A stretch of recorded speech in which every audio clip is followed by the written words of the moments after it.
you have to understand about Asterisk is when you start it up, it runs in the background. It runs as what we call a daemon. And so if you were to just type Asterisk and hit enter at the Linux command line, it would start Asterisk up in the background and then just give you another Linux prompt. And you say, well, did it do anything? Yeah. Asterisk is running in the background. When you want to connect to an already running Asterisk instance and get to the command line interface, you're going to type Asterisk minus R. And that lowercase r means reconnect. Reconnect to the running Asterisk instance. Now, in this example up here, I've got the letter V in there a few times as well. That turns up the verbosity level. That means Asterisk is going to give me a little more detail on what's going on the system. It's saying if their verbosity level wasn't already 3 or higher, it's going to set that verbosity level to 3. Okay? And that just gives you more information on the command line interface. On the Asterisk command line interface, the verbosity level of 3 is kind of the magic number there. If you have your verbosity at 3, it's going to tell you every step in every call as it happens on the system, so you can trace through the calls and see what's going on the system. Now, when you're doing development, that's a very, very useful thing. You say, oh, it got to this point in the dial plan and then something happened. Oh, I must have a typo there. Okay? If you've got a production system that's got, let's say 1,000 concurrent calls, there's going to be scrolling past on the screen so fast that you're not going to have a chance to see what's going on, and you probably want to turn your verbosity down a little bit. Does that make sense? All right. Now, there's some other options that we can use when we connect to Asterisk or start up Asterisk. We talked about the R option for reconnecting to Asterisk running in the background. If instead of starting Asterisk up in the background, we wanted to start it up in the foreground, we wanted to start it up on the console, you could do Asterisk minus C. Now, this is really only used when you're having trouble getting Asterisk to start up, and you want to make sure that what's happening as it's starting up that's keeping it from starting. And again, you could do like Asterisk minus VVC to turn up the verbosity and start it up on the console so that you could see exactly what's happening. Okay. Again, the minus V is going to be set the verbosity level. If you put 5 V's in there, it's going to turn the verbosity level up to 5 if it's not already 5 or higher.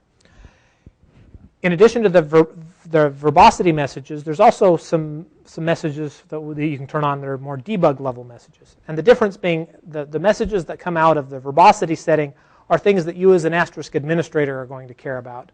Typically, the messages that come out of debug messages are messages that the coders are going to worry about, the people programming Asterisk, that they're going to need to see if you're encountering some strange error or you're trying to do some advanced troubleshooting. So typically, you don't need the debug level set very high, but it's useful to have the verbosity level set at 3 or higher. Okay. One other trick that I like to use on the Asterisk command line interface is the X option. And if you can combine that with the R, you're saying, hey, go run this command, log into the command line interface, run this command, and then log back out. So if I did Asterisk minus RX, restart now, what would that do? Log into Asterisk, say, hey, Asterisk, restart yourself right now, log back out. So if you wanted to script a reboot every night at midnight, that sort of thing, you could do that sort of thing. Okay? How is that different from AM Portal restart? AM Portal is something that comes as part of free PBX, which used to be called AMP. And AM Portal actually restarts Asterisk and a bunch of other services that free PBX uses. I can't remember if it restarts the database or not, but it closes the connections to the database, it closes down several other things, restarts Asterisk, and then comes back up. So if you are using free PBX, then you probably want to use AM Portal instead of just doing it this way. That makes sense? No problem. A few other things I want to point out about the Asterisk command line interface. Don't be afraid to type help at the CLI. There really is built-in help, and it actually is rather helpful. So don't be afraid to type help. If you want to exit out, you can obviously type quit. What if you wanted to stop the system? Cancel all the calls that are in progress and just bring the system down. Type core stop now. Okay. What if you wanted to say, I don't want to do it now, but I want to wait until all the calls are done on the system. I want to make sure there's no calls in the system and then bring it down. You could say core stop when convenient. That's just saying, hey, wait till there's no calls on the system and then stop it. What if we wanted to say, I don't want any new calls to start up, but I just want to wait for the existing calls to finish? You could say core stop gracefully. And gracefully means don't let any new calls start up, but let the existing calls continue on until they're all done. kind of wean users off the system and then stop it. You can do the same thing. You do core restart if you want to restart it at that time rather than just stopping it. If you want to adjust your verbosity levels, you can say core set verbose 5 or core set debug 3 to change your verbosity and debug levels. If you want to get to a Unix shell or a Linux shell very quickly, you can type in exclamation mark and hit enter, and it'll take you to the Linux shell. You exit out of the Linux shell, you return back to the CLI. Or you can type an exclamation mark and a Unix command, and it would go run that command and then return you back to the CLI. So it's an easy way to hop back and forth between the Linux shell and the Asterisk command line interface. Okay, so here's just a set of commands you may try from the CLI when you either log into a system during the break or when you get back to your hotel room tonight and you're playing around with Asterisk. Try some of these commands. Don't be afraid to use the core show applications command there. That's going to list all the different dial plan applications that you can use within your dial plan. And you can say like core show application dial and find out more information about that dial application. What are the parameters it takes? What are the different options I can use in that application? That makes sense? All right. So to kind of recap Module 3 here before we go on break, we've talked about Asterisk version numbers and releases. We talked about kind of the requirements for installing on a system.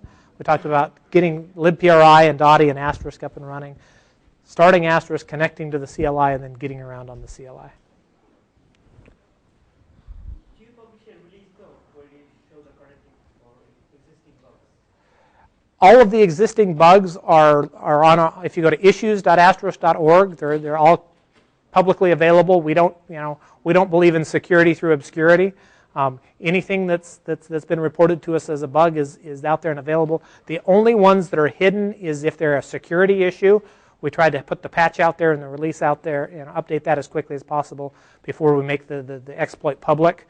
But usually that's a matter of a couple of days before that happens. We're very conscious that way of doing, being responsible there. But everything else, every reported flaw, every reported bug is out there and publicly available.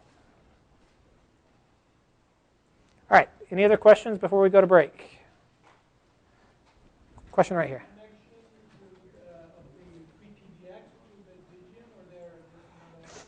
FreePBX is just an independent group of developers that is working to build a GUI, web-based GUI around Asterisk. They're not hired by Digium. They're not employed by Digium. Several of them are employed by other businesses in the voice over IP space, service providers and those sorts of things. But it really is kind of an independent project on top of Asterisk, which is healthy in an open source environment. We at Digium could obviously come along and write a GUI, and we have tried to do that. We're not experts at writing GUIs, and it's nice that there are lots of different GUIs out there and available. FreePBX happens to be probably the most popular one out there right now, but it's a very healthy thing that it's not just locked down to one particular company or one particular organization.